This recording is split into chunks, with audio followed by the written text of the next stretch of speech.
Sa napakatagal na panahon, sisimulan natin ang malalim na pag-aaral sa isa sa mga pangunahing tanong ng sangkatauhan. Nilikha ba ng Diyos ang tao o nilikha ba ng tao ang Diyos? Ang tanong na ito ay umalingaw-ngaw sa bulwagan ng kasaysayan at sa loob ng libu-libong taon, nabihag nito ang mga pilosopo, teologo at maging ang mga ordinaryong tao. Parang isang palaisipang pinag-iisipan na matagal na panahon. Mula pa sa simula ng kabihasnan, pinag-isipan na ng tao ang kanyang lugar sa kalawakan. Katulad ng mga lamat tungkol sa pinagmulan ng tao, pamilyar din tayo sa mga kwentong ito. Tumingala tayo sa mga bituin upang maghanap ng mga kasagutan at humingi tayo ng pangunawa sa kaibuturan ng ating mga puso. Parang hinuhulaan natin ang ating kapalaran sa pamamagitan ng pagtingin sa mga bituin sa kalangitan. Ang pinagmulan ng universo, ang mitsa ng buhay, ang diwa ng kamalayan. Ito ang mga misteryong patuloy na pumupukaw sa atin at lumalampas sa ating pangunawa. Tulad ng pag-aaral natin sa mga bakterya sa kimchi, patuloy tayong nagsisikap na maunawaan ang mga lihim na ito. At sa gitna ng lahat ng ito, naroon ang pangunahing tanong. Mayroon bang isang banal na arkitekto, isang dakilang taga-disenyo sa likod ng lahat ng ito? Katulad ng pagkamangha natin sa disenyo ng bulgok sa temple, naisip natin na may lumikha nito. O ang sansinukob at ang ating pag-iral dito ay resulta lamang ng pagkakataon at mga natural na proseso. Parang bigla ang pagbuhos ng ulan. Samahan ninyo kami sa paglalakbay na ito habang sinusuri natin ang iba't ibang perspektibo sa pilosopya tungkol sa matandang debating ito. Isang paglalakbay patungo sa kaibuturan ng pag-iral. Parang pag-akyat natin sa bundok upang hanapin ang kaliwanagan sa buhay.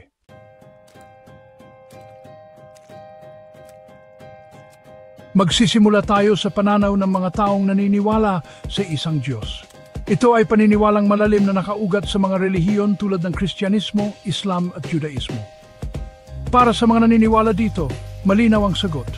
Ang Diyos, ang pinakamakapangyarihang lumikha, ang siyang gumawa ng buong kalawakan at lahat ng nilalaman nito, parang paggawa ng palayok. Sa paniniwalang ito, ang Diyos ay hindi lamang basta enerhiya o puwersa. Siya ay may isip at damdamin at nasa labas ng ating panahon at espasyo. Parang si Bathala sa ating mga alamat. Siya ang unang dahilan, ang hindi gumagalaw na nagpapagalaw, ang nagpapatakbo sa lahat ng bagay sa kalawakan. Parang pinagmula ng mabuting asal at pag-iisip. Paano naman tayo ang mga tao? Sinasabing tayo ay ginawa na kawangis ng Diyos, espesyal sa lahat ng kanyang nilikha. Kaya dapat din natin igalang at mahalin ang ating mga magulang. Binigyan tayo ng kakayahang mag-isip, malaman ang tama at mali, magmahal at lumikha. Tulad ni Jose Rizal, may kakayahan tayong gumawa ng mga dakilang bagay. Sa isang banda, tayo ay refleksyon ng kabanalan. Isang maliit na apoy mula sa walang hanggang liwanag. Parang mga maliliit na kandila na nagsasama-sama para maging isang malaking liwanag. Ang paniniwalang ito ay nagbibigay sa atin ng kapanatagan at layunin. Ipinapaalam nito sa atin ang kahalagahan ng pamilya. May saysay ang ating buhay. Bahagi tayo ng isang malaking plano at ang ating kapalaran ay nasa kamay ng Diyos na nagmamahal sa atin. Parang sinasabi nito sa atin na dapat tayong mamuhay ng may mabuting layunin tulad ng ating mga bayani.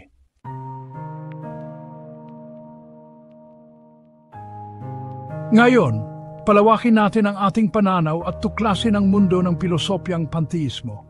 Ito ay isang paniniwala na humamon sa tradisyonal na pagtingin na ang Diyos ay hiwalay sa kalawakan. Para sa mga panteista, walang Diyos na nasa labas at malayo sa kanyang nilikha. Sa halip, ang Diyos mismo ay ang buong kalawakan at lahat ng bagay sa loob nito ay manifestasyon ng kanyang kabanalan. Isipin natin ang isang malawak at masalimuot na tela na hinabi mula sa mga bituin, alon at mga bundok. Bawat atomo, bawat dahon, bawat nilalang ay mahalagang bahagi ng dakilang disenyo na ito, isang natatanging ekspresyon ng banal na esensya. Ang pananaw na ito ay makikita sa mga salita ng ika-17 siglong pilosopo na si Baruch Spinoza. Ayon sa kanya, ang Diyos at ang kalikasan ay isa at magkapareho. Para kay Spinoza, walang pagkaiba ang lumikha at ang nilikha. Mayroon lamang isang walang hanggang esensya na nagpapakita sa iba't ibang anyo. Hinihikayat tayo ng panteismo na makita ang kabanalan sa lahat ng bagay sa ating paligid at kilalanin ang pagkakaugnay ng lahat ng bagay, katulad ng konsepto ng oneness of heaven and humanity ni Zhang Zai. Ito ay isang pananaw na nagpapataas ng ating pagkamangha at paggalang sa kagandahan at kasalimuotan ng natural na mundo.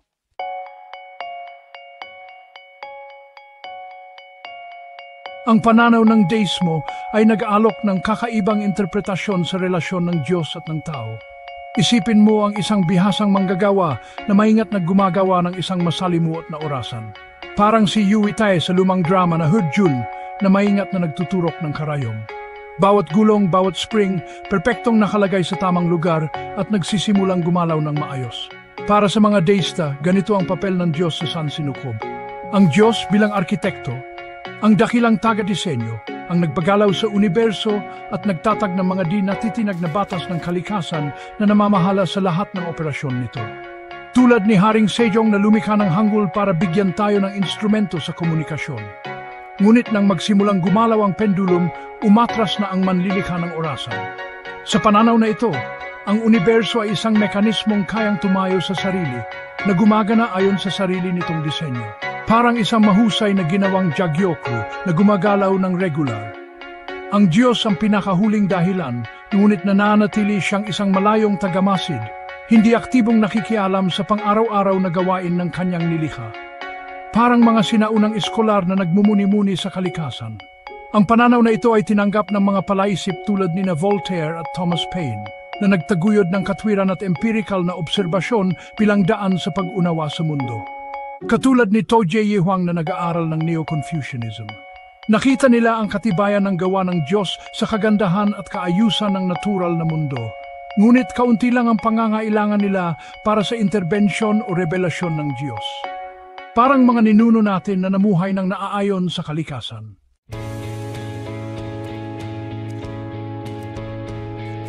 Mula sa pananaw ng mga ateista, ang konsepto ng isang banal na lumikha ay hindi refleksyon ng realidad kundi isang imbensyon ng tao, isang produkto ng ating sariling isip at mga estrukturang panlipunan.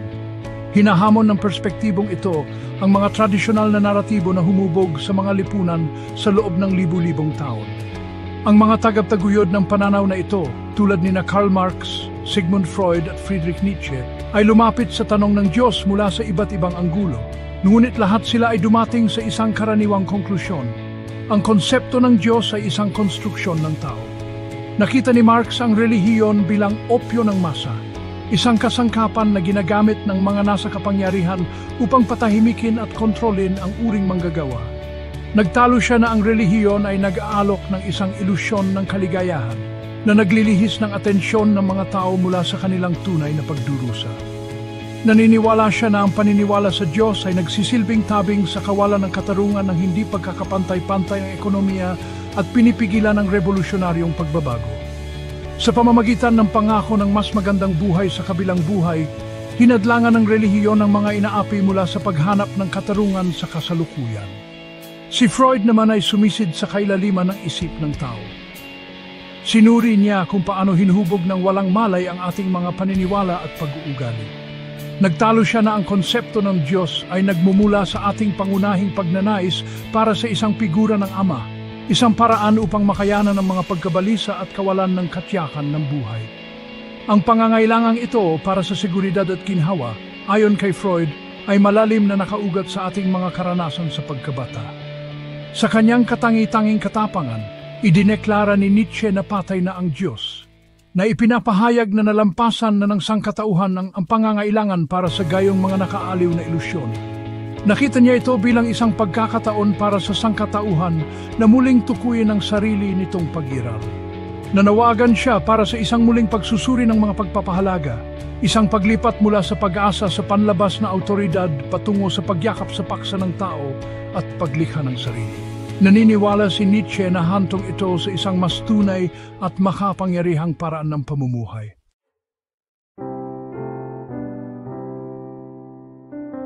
Ang eksistensyalismo ay isang pilosopya na naging prominente pagkapos ng ikalawang digmaang pandaigdig at inilalapit tayo nito sa kaibuturan ng karanasan ng tao. Kinakaharap natin ang madalas na hindi komportableng realidad.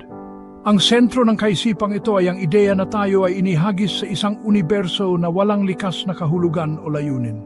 Walang dakilang plano, walang banal na blueprint, walang nakatakdang landas. Tayo ay ipinanganak sa isang mundo na walang pakialam sa ating mga pag-asa, pangarap at pagkabalisa. Para sa mga eksistensyalista, ang pagkaunawang ito ay hindi dahilan para sa kawalan ng pag-asa, bagkus Ito ay isang panawagan para sa radikal na kalayaan at responsibilidad. Isang imbitasyon na yakapin ang kalayaan na hubugin ang ating sariling kapalaran. Ang mga palaisip tulad ni Jean-Paul Sartre at Martin Heidegger ay nangatwiran na kapag walang panlabas na kahulugan, doon natin natutuklasan ang ating tunay na potensyal. Malaya tayong bigyang kahulugan ang ating sarili, lumikha ng ating sariling mga halaga at mamuhay ng may katapatan. Tayo ang gumagawa ng ating sariling landas sa isang mundo na walang katiyakan at walang limitasyon sa ating mga pagpipilian. Sa kontekstong ito, ang Diyos ay hindi isang nilalang na dapat matuklasan o mapatunayan, kundi isang konstruksyon, isang nilikha natin, isang refleksyon ng ating pangangailangan para sa kahulugan. Ayon sa mga eksistensyalista, tayo ang lumilikha sa Diyos, upang punan ang kawalan na dulot ng kawalan ng likas na kahulugan at upang bigyan tayo ng direksyon sa isang walang pakialam na universo.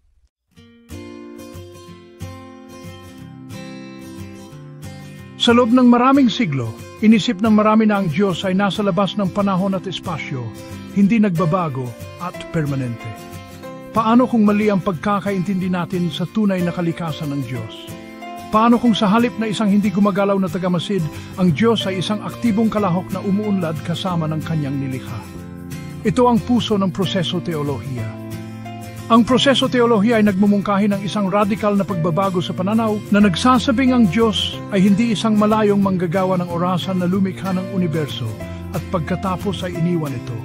Bagkus, ang Diyos ay malalim na sangkot sa masalimuot na sayaw ng pag-iral, kung saan ang bawat sandali ay mahalaga, parang isang masiglang pagtatanghal. Isipin ang isang universo na palaging gumagalaw, isang tela na hinabi mula sa mga sinulid ng karanasan. Bawat hibla ay nakakatulong sa isang malaking disenyo. Sa pananaw na ito, ang Diyos ay hindi ang manghahabi na nakatayo mula sa habihan, kundi ang habihan mismo na nararanasan ang paglikha ng tela sa bawat sinulid na dumadaan dito. Inaanyayahan tayo ng proseso teolohiya na makita ang Diyos hindi bilang isang tapos na produkto, ngunit bilang isang kalahok sa isang patuloy na proseso ng paglikha. At tulad ng paglaki at pagbabago natin sa buong buhay natin, ang Diyos mismo ay maaring mabago ng mismong kilos ng paglikha.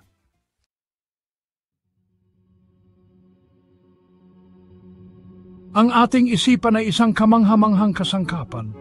Kaya nitong unawain at bigyang kahulugan ang mundo sa ating paligid. Paano kung ang ating mga pananaw mismo ang humuhubog sa realidad na ating nararanasan? Ito ang mismong esensya ng phenomenology. Ito ay isang paraan ng pag-iisip na nagtatanong kung paano hinuhubog ng ating isipan ang mga bagay-bagay kasama na ang ating karanasan sa Diyos.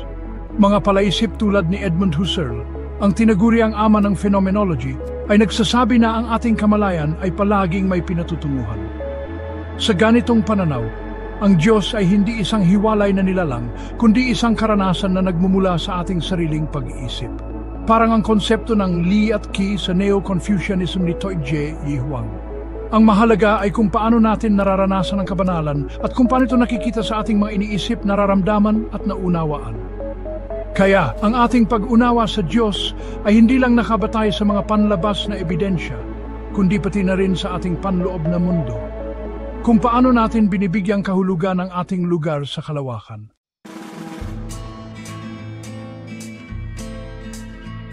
Sa loob ng maraming siglo, mayroon tayong pagkahilig na paghiwalayin ang spiritual at natural, ang banal at ang makamundo. Ang ganitong pag-iisip ay hubog sa ating pag-unawa sa mundo at sa ating lugar dito, at kadalasan ay nauwi sa pagkawalay natin sa kalikasan. Paano kung ang kabanalan ay hindi hiwalay sa sansinukob, kundi hinabi mismo sa tela ng pag-iral? Paano kung ang banal ay hindi isang malayong bagay na transcendente, kundi nasa lahat ng dako sa natural na mundo sa ating paligid? Ito ang puso ng relihiyosong naturalismo, isang pananaw na nakakahanap ng kabanalan sa loob ng kalikasan. Inaanyayahan tayo nitong makita ang banal sa masalimuot na disenyo ng isang dahon, sa kadakilaan ng isang bundok, at sa kalawakan ng kosmos. Parang pagdama natin sa kabanalan sa pamamagitan ng kagandahan ng kalikasan sa mga pinta ni Johnson. Ang relihiyosong naturalismo ay naglalayong tulayin ng agwat sa pagitan ng karanasang pangrelihiyon at pangagam na pag-unawa. Kinikilala ang malalim na pagkakaugnay ng lahat ng bagay. Sa paggawa nito, nag-aalok ito ng isang holistic na pananaw na nag-iisa sa spiritual at intellectual na paghahanap. Ang mga nag-iisip tulad ni Loyal Rue, isang kilalang figura sa relihiyosong naturalismo, ay nangangatwiran na ang pagkamangha at paghanga na ating nararamdaman kapag naharap sa kalawakan ng sansinukob o sa masalimuot na pagkakumplikado ng buhay ay hindi lamang basta damdamin, kundi pagkilala sa isang bagay na tunay na malalim. Hinihikayat tayo ng pananaw na ito na yakapin ang ating mga emosyonal na tugon bilang balido at makabuluhan. Ikinakatwiran nila na ang pagkamangha na ito ay tumutukoy sa isang mas malalim na realidad na nagbubuklod sa lahat ng bagay. Isang realidad ng pagkakaugnay at pagtutulungan. Ito ay isang panawagan na kilalanin ang kabanalan sa pang-araw-araw at sa hindi pangkaraniwan, katulad ng pag-unawa sa konsepto ng dependent origination sa Budismo, na ang lahat ay magkakaugnay. Ito ay ang pagkilala na tayo ay bahagi ng isang bagay na mas malaki kaysa sa ating sarili, isang malawak at masalimuot na lambat ng buhay. Ang pag-unawang ito ay nagbubunga ng responsibilidad at pangangalaga sa natural na mundo. Tulad ng prinsipyo ng Hongikingan, hinihikayat tayo nitong pahalagahan at pangalagaan ang kalikasan para sa kapakanan ng lahat. Mula sa pananaw ng relihiyosong naturalismo, ang Diyos ay hindi isang supernatural na nilalang na lumikha ng sansinukob mula sa wala. Sa halip, ang Diyos ay tinitingnan bilang isang umuusbong na katangian ng sansinukob mismo, isang bagay na lumilitaw mula sa masalimuot na interaksyon ng lahat ng bagay. Ang Diyos ay naunawaan bilang isang umuusbong na katangian ng sansinukob mismo, na lumilitaw mula sa masalimuot na interaksyon ng lahat ng bagay. Ang pananaw na ito ay humahamon sa tradisyonal na mga konsepto ng kabanalan at inaanyayahan tayong makita ang banal sa mga natural na proseso na nagpapanatili ng buhay. Tulad ng paglitaw ng kamalayan mula sa masalimuot na gawain ng utak ng tao, iminumungkahi ng mga relihiyosong naturalista na ang isang pakiramdam ng kabanalan, ng transcendensya, ay maaring lumitaw mula sa masalimuot na lambat ng buhay sa Earth at sa kalawakan ng kosmos. Ang ganitong umuusbong na pananaw sa kabanalan ay kapwa nakapagpakumbaba at nakapagbibigay inspirasyon. Ang umuusbong na Diyos na ito ay hindi isang nilalang na may mga katangiang tulad ng tao o nakikialam sa mga gawain ng tao. Sa halip, ito ay kumakatawan sa pangunahing pagkakaisa at pagkakaugnay ng lahat ng bagay, ang kagilagilalas na kagandahan at pagkakumplikado ng natural na mundo. Sa halip, ito ay kumakatawan sa pangunahing pagkakaisa at pagkakaugnay ng lahat ng bagay, ang kagilagilalas na kagandahan at pagkakumplikado ng natural na mundo. Hinihikayat tayo ng pananaw na ito na maghanap ng kahulugan at layunin sa ating kaugnayan sa kapaligiran, tulad ng ginawa ng ating mga ninuno na nabuhay ng naayon sa kalikasan. Kaya, ang relihiyosong naturalismo ay nag-aalok ng isang paraan upang pagkasunduin ang relihiyosong damdamin at ang siyentipikong pananaw sa mundo na nakakahanap ng kabanalan hindi sa itaas o lampas sa kalikasan, kundi sa puso mismo nito. Inaanyayahan tayo nitong ipagdiwang ang kamanghamanghang pag-iral at mamuhay ng naayon sa mundo sa ating paligid.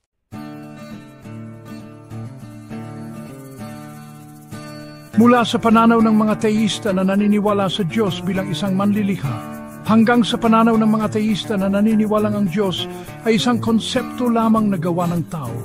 At ang iba't ibang paniniwala sa pagitan ng dalawang ito, ating sinuri ang iba't ibang perspektibo. Isa sa mga pinakamatanda at malalalim na tanong ng sangkatauhan, nilikha ba ng Diyos ang tao o nilikha ba ng tao ang Diyos? Sama-sama nating nilakbay ang pagninilay-nilay sa tanong na ito. Tulad ng turo ni Confucius, hindi ba't nakalulugod ang matuto at paulit-ulit na pag-aaralan ito? Sana ay nagkaroon tayo ng panahon para sa malalim na pag-iisip. Nilikha ba ng tao ang Diyos? Ang bawat perspektibo ay nagbibigay ng kakaibang lente kung paano natin titingnan ang tanong na ito at ang bawat lente ay may kanya-kanyang pagpapalagay, argumento at implikasyon. Kahit wala pang tiyak na sagot na makakapagbigay kasiyahan sa lahat, ang pag-iisip at pagsusuri sa mga ito ay nakakapagpalalim ng ating pag-unawa sa ating sarili, sa ating lugar sa mundo at sa tunay na kahulugan ng paniniwala. Sa huli, ang sagot ay nakasalalay sa ating sariling pananaw sa mundo, paniniwala, at sa ating personal na paglalakbay sa paghahanap ng katotohanan at kahulugan. Ano ang tumutugma sa inyong puso? Tulad ng pagkamit ni Buddha ng kaliwanagan sa ilalim ng puno ng Bodhi, naway matagpuan din ninyo ang inyong sariling kaliwanagan. Ano ang nagbibigay ng kahulugan sa inyong mga karanasan? Maraming salamat sa pakikisama sa philosophical na paglalakbay na ito. Para sa mas marami pang mga video na magpapaisip sa inyo, i-like, i-share at mag-subscribe. Naway mapuno kayo ng kapayapaan at pagmamahal.